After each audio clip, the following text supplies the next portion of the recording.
So, pag naman sinasabi, may asawa pa, ako sinasabi ko, mas maganda ma'am, tawagan natin yung asawa mo. Isama mo na sa call para isang presentation na lang ako. Kasi I do believe na lahat ng sasabihin ko, 100% hindi mo siya masasabi sa kanya.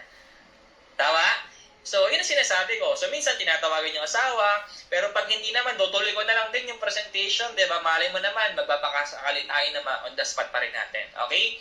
So, ayan, pag nalaman ko na may asawa at anak, alam ko na kung ano yung mga next na nasasabihin ko dyan mamaya. Okay? So, ayan.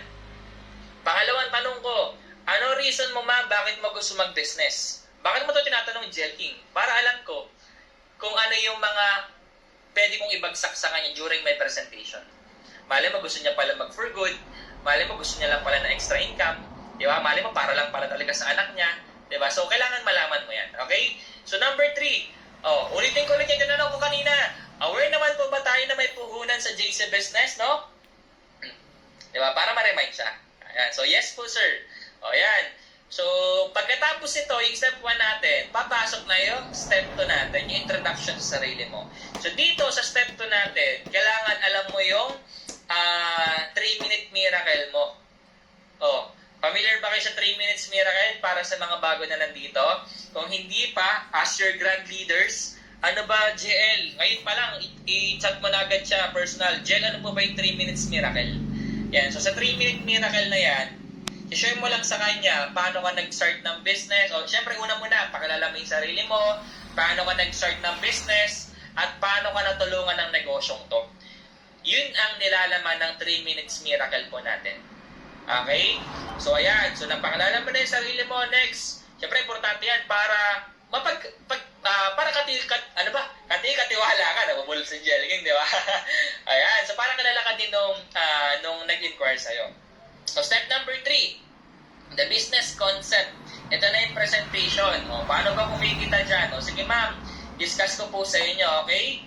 So, ito na. Explain mo na yung business. Ma'am, dalawa lang po yung way natin para kumita ka. O yan, picture na. Dami nagpipicture Tama yan, guys. Picturean nyo na, save nyo na kasi ito talaga ginagamit ni Jelking, di ba? Kung gusto nyo talaga maka-close deal, baka maging effective din sa inyo. So, ano sinasabi ko? Ma'am, dalawa lang yan. Number 1 is magsusupply po tayo ng mga products, local and international. We have 2 concept of products. First is yung food po natin na sobrang in demand, most especially na nakikita natin to sa malls, LRT, MRT, and public places. Ito po yung mga food carts like Siomai King, Noodle House, Boy Bondat, and Potato King. Ma'am, ang mangyayari po, magiging distributor tayo ng mga frozen products. Okay? So pangalawa ma'am, yung pong JC Health, Beauty, and Wellness. Mga pampapayat, pampakinis, pampahealthy, at pampaputi. Ma'am, araw-araw mo na ito ginagamit, diba? Katulad ng sabon, shampoo, conditioner, collagen, and vitamins, diba? So sa JC, we have branches international. So pwede ka mag-on hand ng mga products natin. May office tayo sa UAE, sa Singapore, sa Qatar, sa Milan, Italy, sa Switzerland, sa Taiwan, and sa Philippines. And nag-expand pa tayo worldwide. So dito pala, nabibridge mo na yung company mo na hindi lang pala ito putyo-putyo, diba? So ngayon, ito sa supply natin, dalawang concept po ito. Pwede kang mag-on hand. Yung food natin is sa Pilipinas. Maging distributor ka ng mga frozen products. Pangalawa, yung JC. Pang-international yan, local and international. So, yung next naman natin sa supply is yung online naman. Or ito yung tinatawag na dropshipping. Mag-take down notes kayo kasi hindi ko lahat nilagay dito eh. Okay? So, ano naman yung online dropshipping na yan? So, dito ma'am, bibigyan ka ng 2 shop links or website na nakapangalan sa'yo.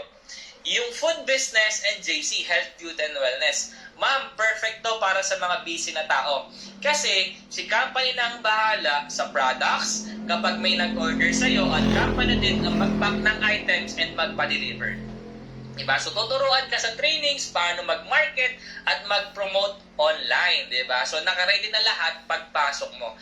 So, sobrang appreciated po ito, especially, alam ba, sinabi niya, working professional sa engineer or what, sobrang appreciated po ito, ma'am, ng mga working professionals. Kasi try to imagine, di ba, nagtatrabaho, mahirap na magsingit ng business. Pero dito, ma'am, diba, imagine mo na lang, cellphone at internet lang kailangan mo at mamomonitor mo lahat. Hindi mo na kailangan humanap pa ng renta, magbayad ng renta, humanap ng tao. Pwede mo isingit guys during the presentation itong waste natin. Okay? So pwede mo sabihin yan. Ayan. So, next. Oh, ito pa. Yung pangalawang way po natin, ma'am, is tie up. Okay, so paano